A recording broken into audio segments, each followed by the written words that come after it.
Collector ने किया EVM warehouse का शुभारंभ।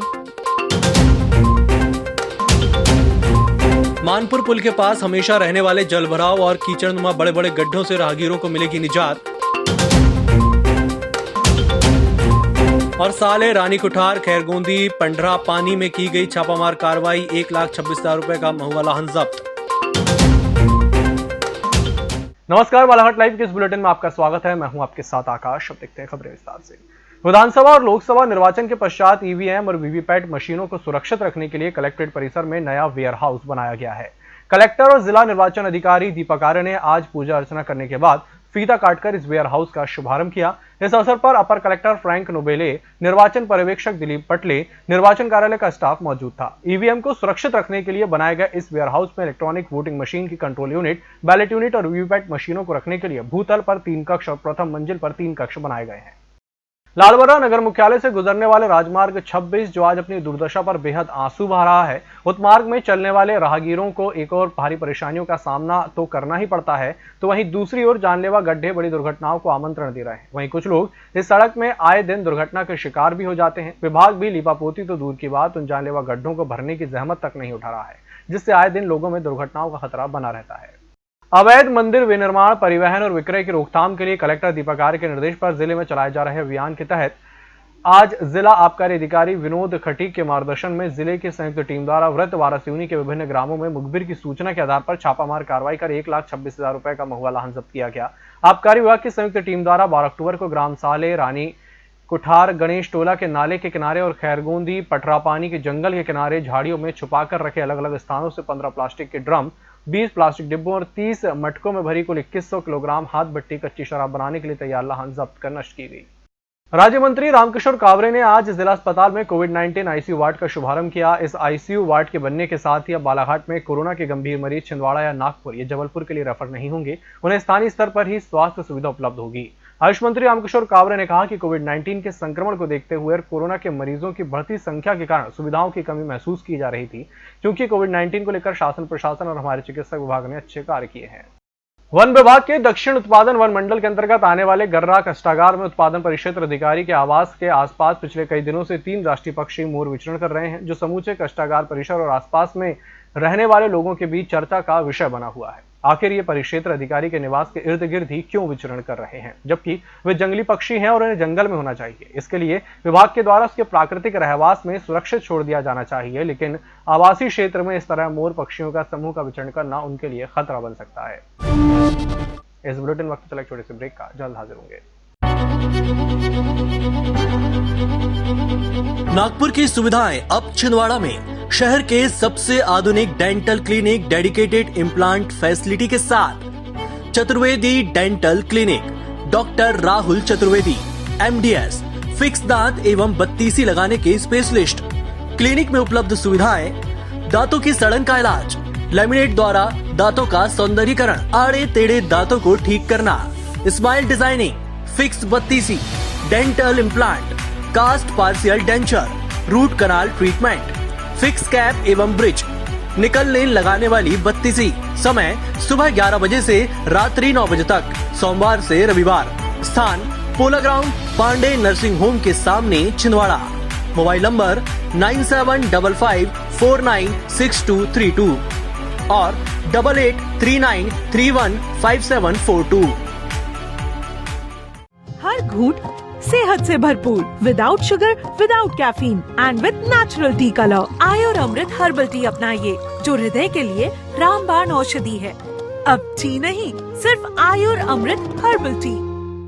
ब्रेक के बाद एक बार फिर से आपका स्वागत है। नगर में विगत वर्षों से नगरपालिका की भूमि पर कुछ धनाढ्य लोगों के द्वारा आवासीय आवास बनाकर रह रहे हैं, फिर भी इन लोगों पर आज तक प्रशासनिक स्तर पर कोई कार्रवाई नहीं की गई। बताया जा रहा है कि वार्ड नंबर 16 देवी तालाब के सामने नजूल सीट 24B प्लॉट नंबर 154 पर कब्जा कर लिया गया है, जो नगरपालिका के नाम पर दर्ज है। इस प्लॉट पर एक निस्तारित गली जो कि 6 फीट चौड़ी और करीब 125 फीट लंबी है, लेकिन इस गली से लगकर कविता सोनी का प्लॉट है, जिस पर पूर्व में मकान बना हुआ था। वर्तमान में कविता सोनी के द्वारा अपने मकान को तोड़कर नया भवन निर्माण किया जा रहा है। बरवेली थाना क्षेत्र के गांगुलपारा में रविवार को घूमकर वापस घर लौट रहे हीरापुर के 2 युवकों की गाड़ी रोककर उनके साथ मारपीट करने के बाद चाकू की नोक पर लूट करने वाले 4 आरोपियों को बरवेली पुलिस ने गिरफ्तार कर लिया है, जिसमें से एक नाबालिग आरोपी शामिल है। बशीर खान निवासी बड़ा हीरापुर, जो कि अपने दोस्त कुणाल ब्रह्मे के साथ हम मिलके गांगुलपारा घूमने गया था।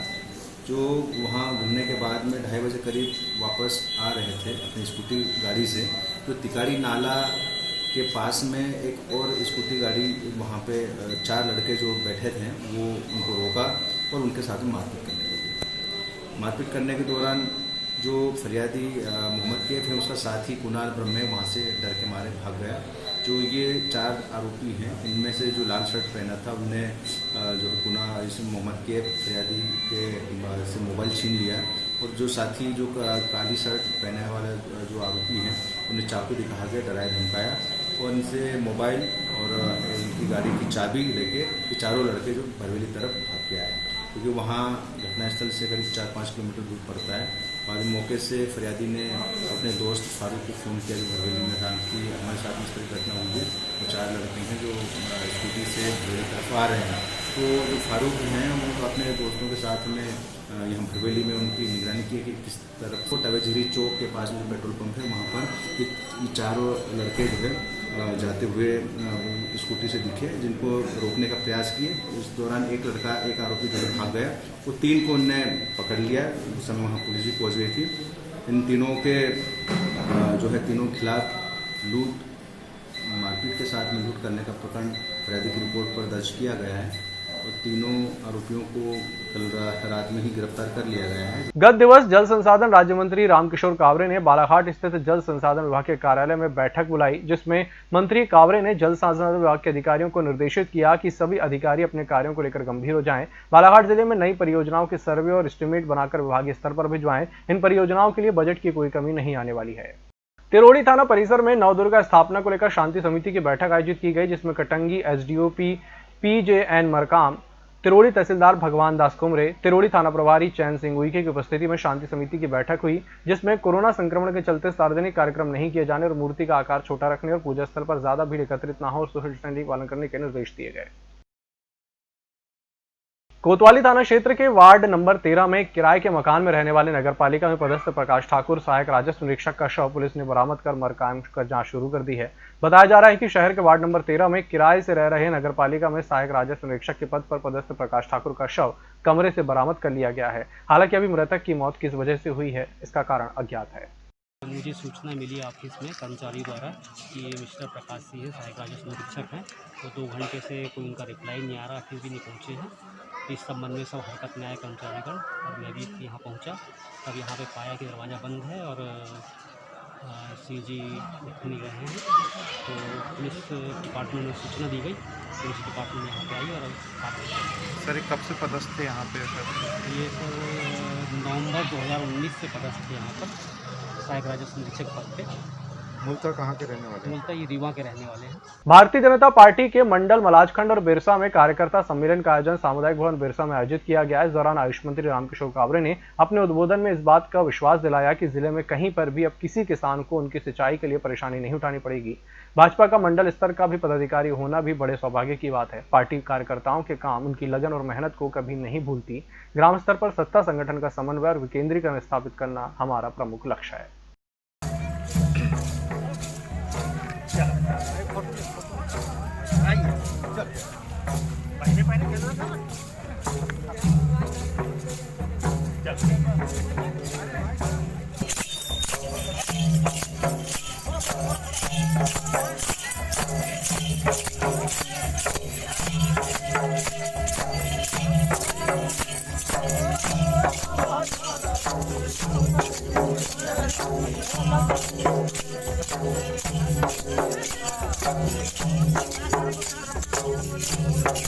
इस बुलेटिन में फिलहाल इतना ही। नमस्कार।